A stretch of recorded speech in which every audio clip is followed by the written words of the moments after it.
Welcome back everybody for episode 7 of History Down a Pub. Today we are in the Suffolk town of Needham Market. And today we're talking about the plague of Needham Market. Let's do it, boys. Do it.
Today, Needham Market's a peaceful Suffolk town.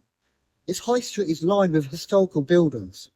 Visitors stroll around Needham Lake, and little hints of its medieval past remain everywhere you look.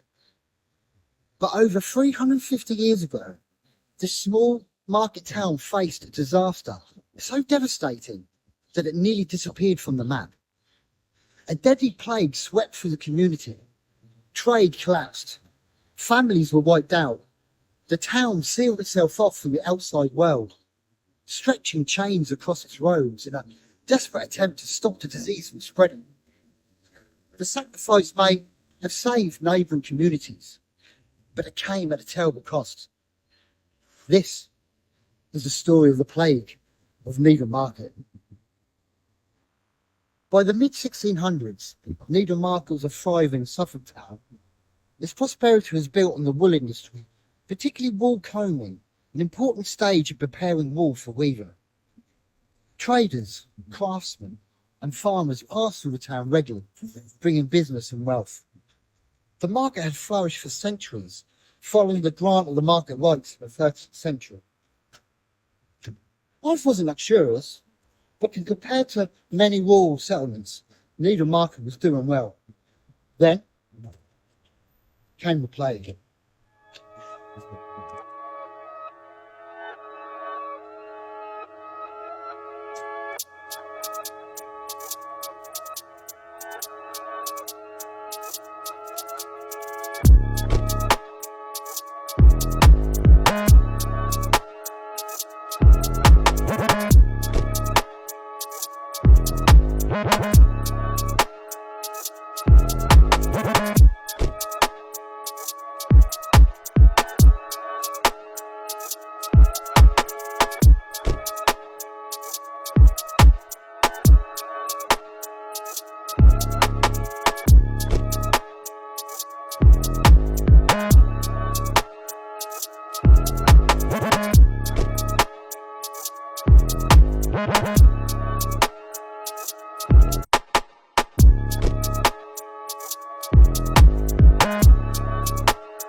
Between 1663 and 1665, the plague struck Needham Market.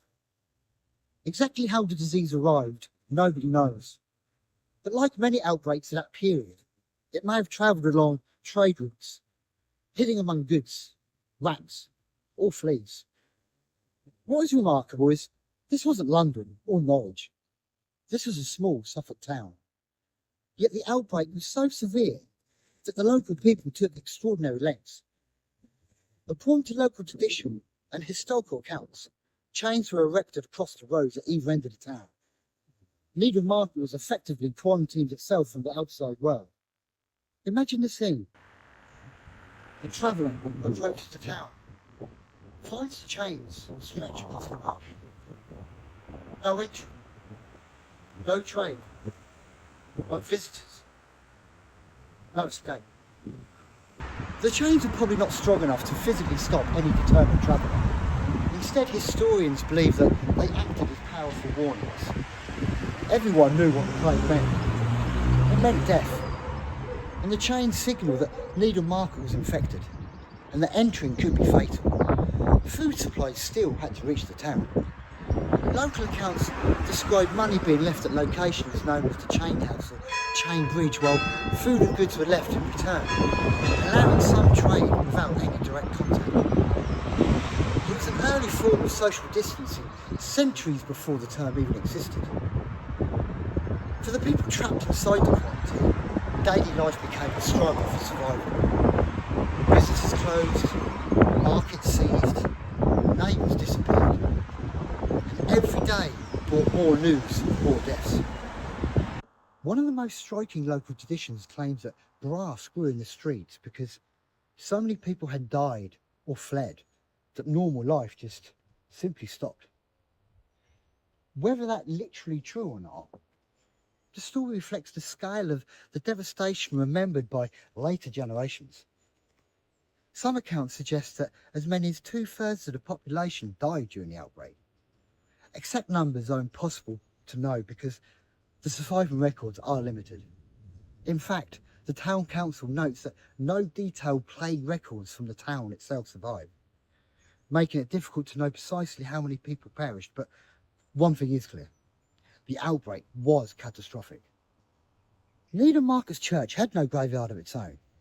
For centuries, the dead were traditionally taken to nearby Barking for burial. A route became known as the Corpse Way, or known locally today as the Causeway. During the plague years, the path took especially grim significance. Victims were carried along the route for burial away from the centre of town. Local traditions also speak of plague pits near the Lion Inn and near Chain Bridge, where some victims may have been buried. But interestingly, modern-day archaeological investigations have cast doubt on at least one of those pits. Excavations found that a mound long believed to be one of the pits was actually natural, although small amounts of human bone were recovered nearby. But it's a reminder that history often sits somewhere between documented fact and local memory. When the plague finally faded, Needham Market faced a different challenge: recovery. The town had lost people, businesses, and much of its economic importance. Historical sources suggest that Needham Market did not fully recover for almost 2 centuries. The once important wool trade never returned to its former strength. Only later developments, including improvements to transport and the arrival of the railway in the 1970s, helped bring life back into the town. But the memory of the plague remained, and the traces of the memory survive today.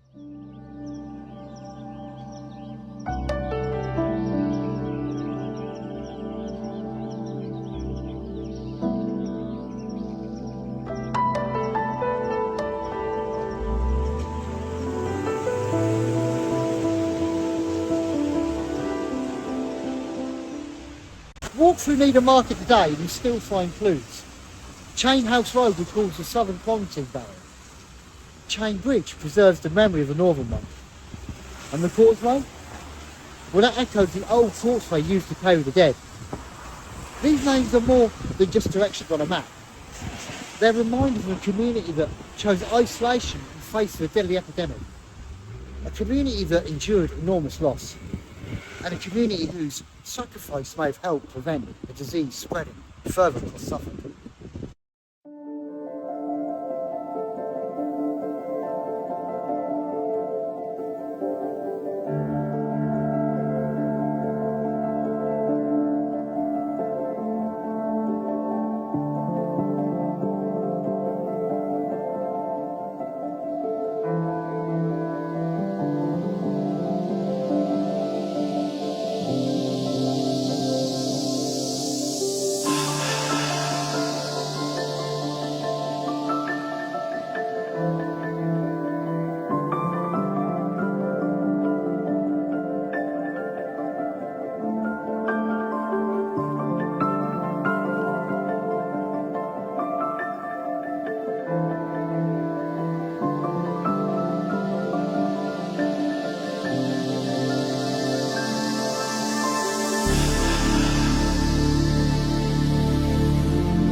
story of Needham Market is often overshadowed by more famous plague stories.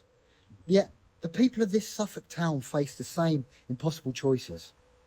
Stay and risk death, leave and risk spreading the disease, or close the gates and hope enough people to survive to rebuild. More than 3 centuries later, the chains are gone, the plague is gone, but the streets of Needham Market still carry the memory of one of the darkest chapters of the town's history.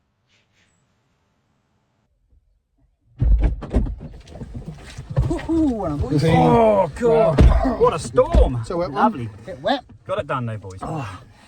Thank you all so much for watching episode 7 of History Down the Pub. If you enjoyed this local journey into local history, then please do like, subscribe, share. I just want to say a big thank you to Connor Bentley for giving us the idea of this one. Thank you, Connor. Cheers, Connor. Thank you, mate. It's nice fun. So please, do subscribe, do share, do like, and do comment. And if you know any other stories that you want us to go to uncover, please let us know. In the comments. In the comments. Don't be shy. You know the drill. Thanks for watching. Stay safe and take care. Fucking hell. If we can. Fucking- Take care. How was he going?